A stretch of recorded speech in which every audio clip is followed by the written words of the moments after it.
सलिल गुप्ता जी, नाम बड़ा मॉडर्न है इनका, है ना? नहीं तो आमतौर पे इस एज के पेशेंट का ये नाम नहीं मिलता। राम कुमार, ये इस टाइप के नाम बहुत मिलते हैं। हाँ वही।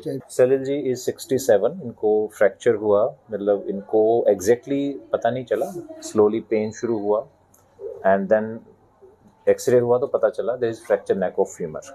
ठीक, और जब इस एज के पेशेंट में हल्का हल्का दर्द शुरू हो जाए और suddenly you discover a fracture, that means bone is osteoporotic और you have to look for secondaries. दो ही ऑप्शन होती हैं, तो you have to be very careful कि पेशेंट अगर हिप में पेन बता रहा है या स्पाइन में पेन बताता है, specially in this age group, तो हमें इमीडिएटली एक्सरे करना चाहिए।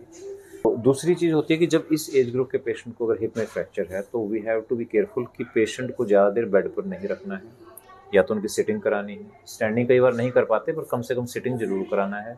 और हमें बैक का ध्यान रखना है, क्योंकि जहाँ जहाँ बोनी पॉइंट होते हैं, होता क्या ना इस एज में जो हमारी फैट लेयर होती है वो कम हो जाती है, मसल लेयर भी कम हो जाती है और स्किन पतली हो जाती है। तो अगर वहाँ पर कॉन्टिन्यूस प्रेशर रहेगा तो कई बार वो स्किन पतली होकर वहाँ से बेड सोर बन जाता है। तो हमें उस चीज़ का ध्यान रखना है। तो एक बार हम थोड़ा सा आपको बताएंगे किस तरह से बैक का केयर करना है। नंबर 1, ऐसे बिठाना है पेशेंट को। अगर सपोर्ट से नहीं बैठ सकते तो पीछे सपोर्ट दे सकते हैं। बेटा एक बार क्लीन करो बैक। इस तरह से ये हैंड रब है, कोई भी किसी भी कंपनी का आपको ये स्पिरिट या हैंड रब आजकल बड़ा कॉमन है, कोविड के बाद तो सबके घरों में मिलता है। तो इसको लेना है स्पिरिट को, साथ में गॉज लेना है, कोई भी छोटा आप रुमाल ले सकते हैं घर में अगर गॉज नहीं मिलता है तो। इसके साथ उसको गीला करके पूरी बैक को, पूरा नेक से लेके और पूरा हिप्स तक, फ्रैक्चर के पेशेंट को ऐसे बिठा सकते हैं। इस तरह से एक्सपोज करना है पीछे से, और पूरा नेक से लेके और पूरा हिप्स तक। क्योंकि बेड सोर कहाँ कहाँ बनता है, एक तो ये जगह होती है, ये सबसे प्रोमिनेंट पार्ट है, जो हमारा हेड होता है ना, इसमें ऑक्सीपिटल एरिया कहते हैं, ये सबसे प्रोमिनेंट पार्ट है और हेड का वेट यहीं रहता है। पेशेंट जब भी लेटेगा तो पूरा वजन आएगा। That is point 1।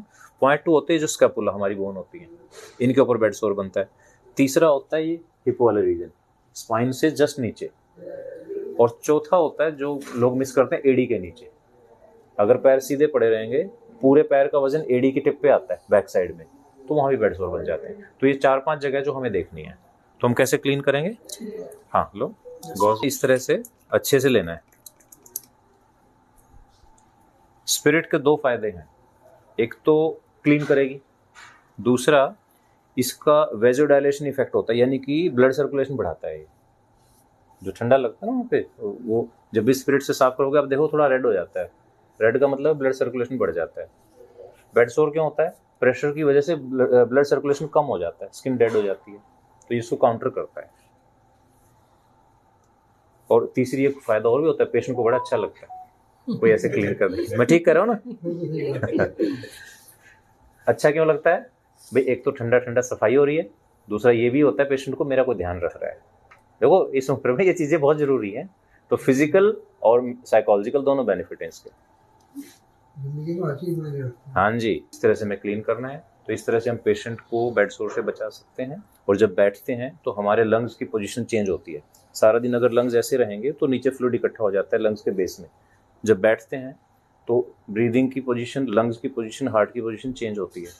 तो उससे हमारा जो चेस्ट इन्फेक्शन है, कई बार आपने देखा होगा पेशेंट लेटा रहता है तो अंदर बलगम इकट्ठी हो जाती है, जैसे वो बैठते हैं तो खांसी होकर साफ हो जाता है, तो उसके चेस्ट इन्फेक्शन भी नहीं होगा।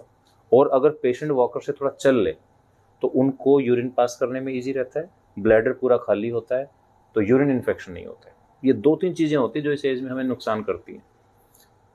ठीक है जी, थैंक यू, आपने हमें टाइम दिया।